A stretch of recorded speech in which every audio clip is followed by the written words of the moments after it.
board of Pella Hoops Club, I'm going to give you about a 10-minute overview of what you might expect from this program and any changes that we might have recently made.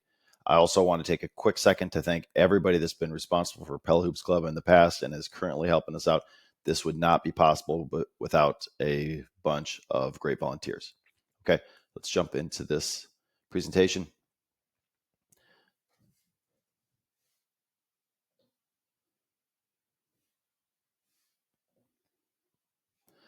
And just starting with the mission and vision. And just to let you all know, we typically would have a parents meeting at the beginning of the season, but it is difficult for some parents to make. And it also can be hard to remember everything that's happening when you're just exposed to the program for the first time. And so this short video should hopefully replace that and then give you a chance to come back to it for further information at a time that best fits you. So anyways, letting everybody know about the mission and vision of Pella Hoops Club. Really, we want to unify the community around this sport, want to increase participation in basketball within Pella, and then take a systematic approach to improve the development of youth basketball within our community, for the betterment of the players, and then be a feeder program into the high school program. So our Pella Hoops Club mission statement focuses around culture and focusing on a healthy, positive culture, individual development, skill development for the players, and then also team development as a team in preparation for tournaments that they might play in. I'm going to come back to this slide a little bit later, but I wanted to make sure I hit on it early before I lost anybody, that the strongest point of the Pella Hoops Club is the coaches. We rely on volunteer coaching. We've had some great coaches in the past. We have great coaches on the program currently. And so I'm going to put a call out to anybody that's interested in coaching or might think you might add value.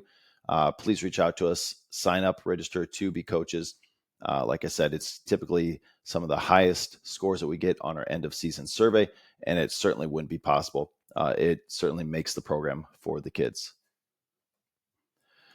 Okay, also for a lot of you that are new to Pella Hoops Club, I want to make sure that it's very clear on where we lie in comparison with other basketball type of activities.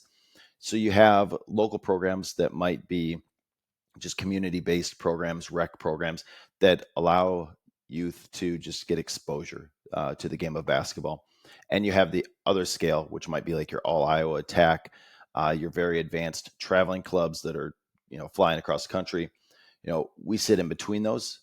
We're a travel program, yes, and then focused on development, skill development, and team development. So it's not just, get out there and participate, but it's certainly not commit, your entire summers, entire year to one particular sport and just basketball. So we sit there in the middle. We're still very competitive and we want to work on skill development, and it is serious.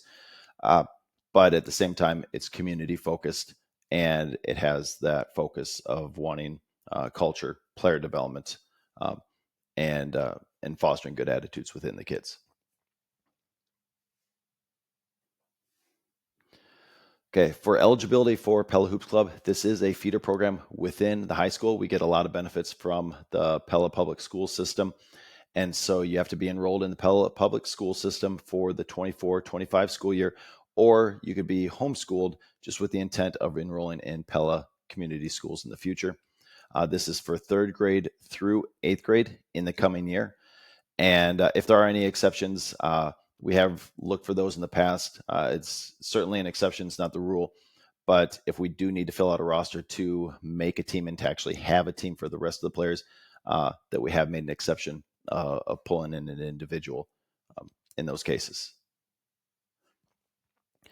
So for the Pella Hoops Club payment program, this is in the flyer that you might have received through the digital backpack. You can also reach out to us, and then we can supply this PDF with you or to you if you don't have one already. But the program, the 3rd and 4th grade teams are balanced, meaning with skills evaluation, we try to balance those teams out so they have an equal amount of players that might play on the inside, ball handlers, and talent. Playing time is very balanced. And then once you move into the 5th grade, that's when it becomes stratified. So if there are enough players, then you might have a more elite traveling team. Then you have another team that might be more skill development, and that might look for more local tournaments or smaller tournaments. So just so everybody can compete at an appropriate level, and then nobody, is facing an opponent that is well outside of their range, and either they're not getting a good experience because it's too easy, or on the flip side, that it's too hard. The uniforms, we also, stratify that a little bit to where just tops only for your third and fourth grade teams. And then once you accelerate and commit to the program a little bit further in the fifth through eighth grade, then you're purchasing tops and shorts. A lot of times, depending on growth rate of the kids, that you can make those uniforms last a couple or even a few years. We really work, and we'll hit on this in the survey results in a second, to keep those uniform costs low. So as a program, we do subsidize those a little bit just to make those as affordable as we can. The registration costs, you can see in the column a little bit to the right, also varies a little bit with the commitment of the players. And as the players get older, they're taking more gym time, their tournament fees go up, their number of games go up, and so the registration cost follows that.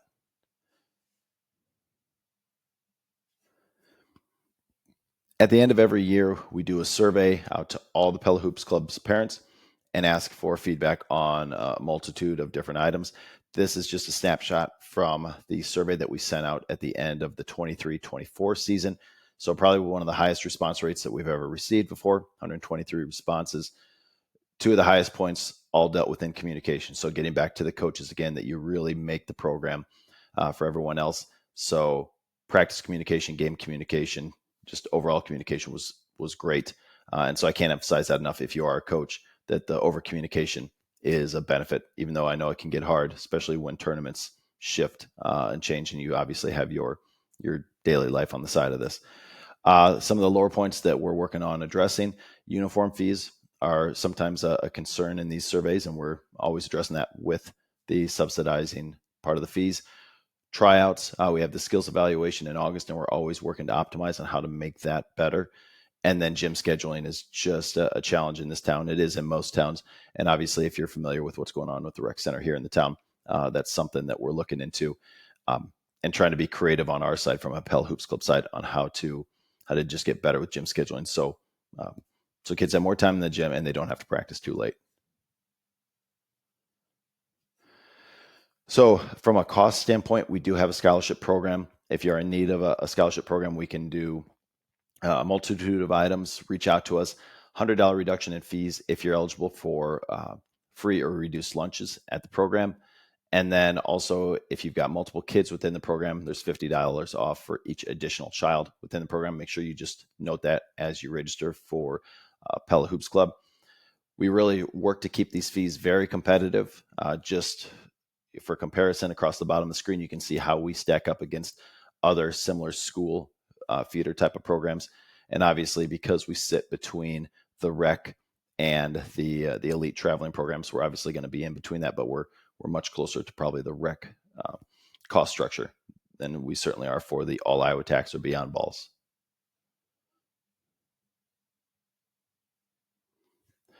And then from a skills evaluation, so this takes place typically in the second week of August. If you can't make one of the two primary skills dates, and again, we really stress that you try to do that just so your child has a chance to see what they're like next to all their peers, and then get the most attention from the people that are evaluating these skills.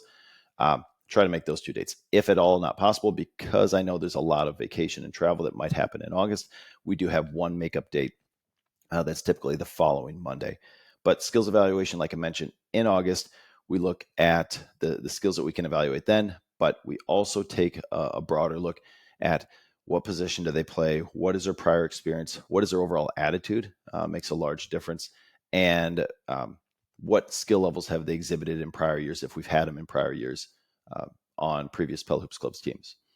So the player evals are performed by experienced staffing, but not necessarily, or not at all, the coaches. We just don't want to put the coaches in that position to have to evaluate their own players and kind of just be in that position. So we pulled them out of the skills evaluation for any of their potential own players. The skills evaluation dates, if you are looking at the table here, I'll update this this table on the bottom is for last year. So we'll be sending out the new skills evaluation dates at a later time. Be looking for those on the website or in the digital backpack.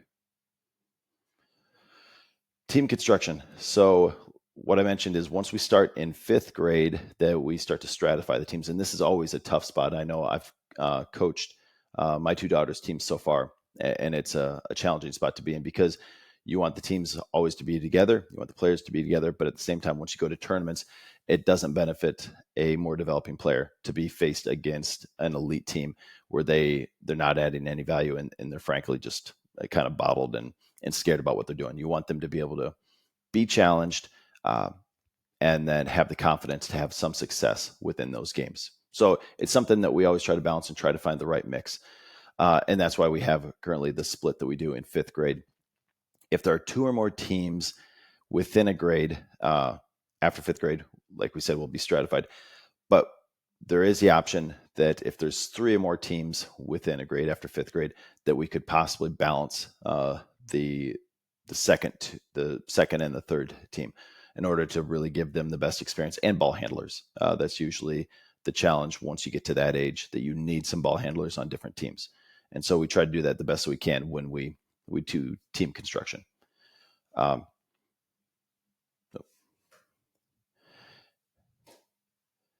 then again, we work with players if they, we've had some instances where players just say, hey, I want to practice with the team. I don't really want to compete in the games. And we do work with those players at some kind of reduced cost. We call it an option letter that we've done. So if your daughter or son, fits that description, there are options that we can work with. Okay, so playing standards, really what we've done is we've looked to the experts in youth sports elsewhere. So NBA, USA Basketball has some guidelines. You can see it at that link at youthguidelines.nba.com. And they really say, okay, for these different age groups, how much should they be playing, practice-wise per week, games per week? And so we really follow those guidelines and try to stick to those the best we can. We share those with the coaches. It's not always possible exactly from a game standpoint because we know there's a lot of other factors, but that is the guideline that we start from to try to construct the season. Okay, getting back to the coaches again, one of the most important parts. And again, if you're thinking about coaching, but you might not have a lot of experience in basketball, don't worry, I'd still do it. The opportunities to work alongside other coaches that might have experience in basketball, there's other value you can bring. And perhaps you do have a lot of experience in basketball. You've never coached youth sports before. The flip side is true to where you might have somebody else that doesn't have experience in basketball, but good with kids. And you can really develop a good relationship with other parents and make a great experience for the kids. At least that's been in my experience. So we use volunteer coaches, send parents of kids out to the team. Again, it's very rewarding. It's great to know your kids' friends and help develop them. I just can't stress this enough. Try to sign up for coaching. It's during the winter time. They enjoy it, and we structure it and we provide a lot of guidelines that can help you through. Can't say enough. You can register on PellaHoopsClub.com website to be a coach. And then the Pella Hoops Club members, like I mentioned, I'm taking over for president this year. Tim Tegrutenhouse is our treasurer. He's been with the organization just as long as I have. We have Blaine, Coach Forsyth, and Coach Schulte. There are 2 high school coaches. They help sponsor it as it feeds their high school programs. Mike Buckley, Amber Kelly, Brad Jarma, and those guys are helping us with everything from organizing our explosion tournament that we have in the fall, which we need a lot of volunteers for, and it ends up being a great fundraiser for us.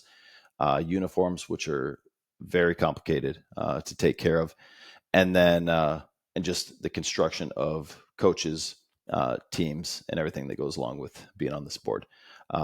So anyways, appreciate you guys listening to this. If you have any questions, make sure you reach out to us and let us know. Otherwise, hope to see you at skills evaluation in August. Thank you.